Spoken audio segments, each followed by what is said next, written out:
Welcome to session number 3 in our series, Testing Grounds. And I'm excited about this time because we've been just giving you sort of nuggets as we've been going on, as we've been talking about the tests that every believer, that's common to every believer. And it's a common one of everyone's life, even though that most of the time people are unaware that it's actually a test. Now, there's no formal announcements, as we've said. A lot of times people just look at things as, well, this is just life. It's just the way problems are. No. These are tests, and they come in the form of problems and life circumstances and everyday situations. So to understand, we have a test that's underway, and how well we do on that test affects where our life goes from right here. So again, it's proving us is what the test is accomplishing. And we've covered 3 of those tests so far, which are the small things. And remember, every test has a question that's associated with us. And the first test asks the question, can you handle more? That's the test of small things. The second test was the test called motivation, the motivation test. And it asks the question, are you doing the right things for the right reasons? And our last test that we went over this last time was the credibility test. In other words, can people count on you? Can people rely on you? Do you follow through with your promises? And today we want to jump right into it and get into that which is called the wilderness test. Very strong test. And here's the question that the wilderness test asks. Whew, man, that was a lot of S's. This is the question that the wilderness test asks. Here it is. Are you ready to make the change that progress requires of you? That's a big question. Are you ready to make the change that progress requires of you? Now, if you want something that you've never had, then you got to do something that you've never done. Hello. Again, what's the definition of insanity? Continue to do the same thing we've always done and expect different results. It just doesn't work. If you want something you've never had, you've got to do something that you've never done. See, most people's life is like the story of the children of Israel who left Egypt with an adventurous, confident approach to their future. But before living out God's plan, they get into a wilderness, and rather than moving through it, passing the test, they get stuck in it. And they start going around in circles. It was an 11-day journey that turned into 40 years. In fact, God had to let an entire generation die in the wilderness. You see, it's one thing to be in the wilderness, but it's another thing to have the wilderness in you. I'll say that again. It's one thing to be in the wilderness, but it's another thing to have the wilderness in you. When the wilderness gets in you, friend, you are stuck. When the children of Israel got stuck in the wilderness, they would end up living the rest of their life mentally stuck in a place of shortage. They left Egypt with a slave mentality. God wanted to take them and place them in an entrepreneur mentality that you might express it that way. They were used to thinking like slaves, and God was saying, I got a great land for you to inhabit. And yet, here you are going around with that same slave kind of thinking. And if you change your thinking, then we can move on and get through the wilderness test and into better things for your life. Now, what's interesting is they get stuck there. So as a result of getting stuck there, they lose their confidence.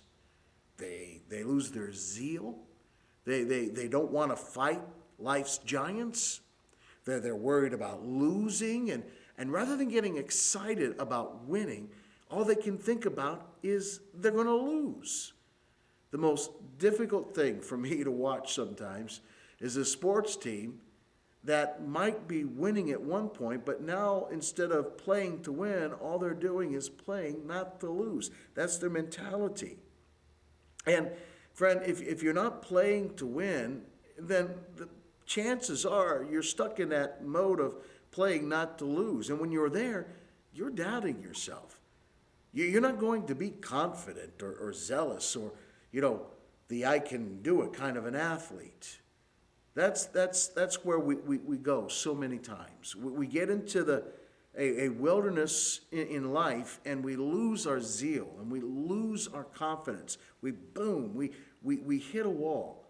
We feel like life is basically dried up on us, and we start second guessing ourselves, and then we lose that I can do it kind of confidence. We start going around in circles and start questioning everything about ourselves, about life, even about God. And the rest of our life, we're just plateauing. What is it that we need to do?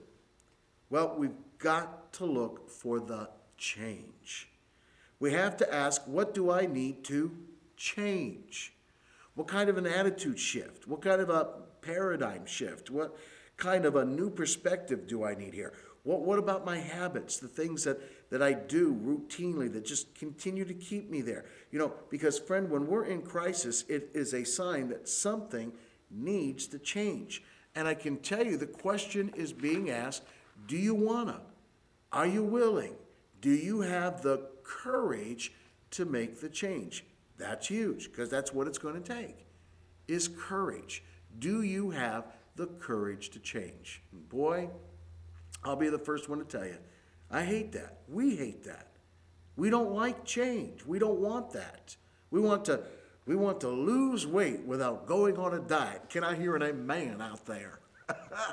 I mean, we just want to sort of stand there and let some machine vibrate the fat off me. That's what I want. Get me that, or we come up with this kind of thinking that my dad thought this way and my grandpa thought this way, and bless God, I'm going to think this way.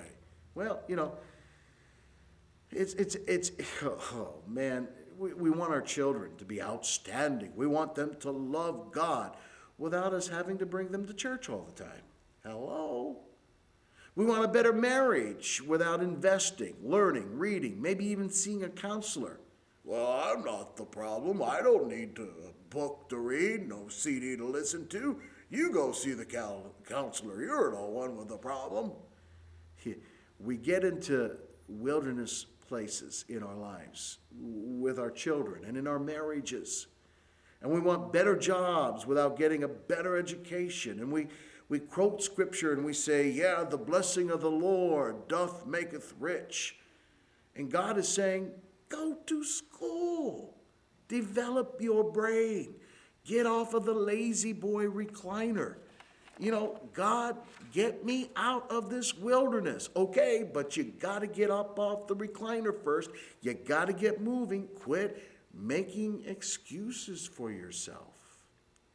I put a song in your notes there that is not the whole song, but it's at least the first verse, I should say the chorus, to Stephen Curtis Chapman's The Great Adventure. Take a look at it. It says, saddle up your horses. We've got a trail to blaze through the wild blue yonder of God's amazing grace. Let's follow our leader into the glorious unknown. This is life like no other. Oh, this is the great adventure. I love what those words are saying. Now, I wonder if you could ask yourself the question, what progress is on hold in my life? Ask that question of yourself. What progress is on hold in my life because we're not willing to change our attitude, our ideas, to let go of some offense, or even to say that I'm sorry? What progress is on hold right now in your life because, well, you've stubbornly dug your heels in? People are trying to help you, but you've dug your heels in and you're stuck right there. What kind of change would just be like opening up floodgates of opportunity in key areas of your life? A change that you can make, something that you can say, okay, I will, I can. See, we think it's fate or maybe even bad luck or the government. We think it's the church or our wife or our husband. You see, we want to blame everything and make excuses when there's opportunity that's right in front of us to make the change. Remember, and remember this well, change and progress are forever eternally linked together. That's huge. Change and progress are forever eternally linked together. What we want is progress without change. Hello. But they are eternally connected. You can't get progress without accepting, and even in some cases, intentionally receiving change. We resist the very change that would bring about progress, that would open up doors of opportunity in our life. We resist that change. Well, I want to encourage you today. When progress introduces you to change, as hard as it may be for you, as much as you might even have to swallow your pride, face a situation that you might be frightened by, I am encouraging you. Go for it. Take the step with confidence and say, change. I welcome you. You are my friend, not my enemy. I welcome you because with you comes progress. No more wilderness for me. I'm on my way to a better place. I'm on my way to a promised place, a place that God has destined for me. And as long as I'm stuck here in the wilderness, I'm dying. I'm just going around in circles. Here's the question the wilderness test asks. There's those S's again. But remember the question that wilderness tests asks. Are you ready to make the change that progress requires of you? I hope today you're saying yes to that. And I can't wait till we get back together next time. So God bless you, and may God continue to enrich you.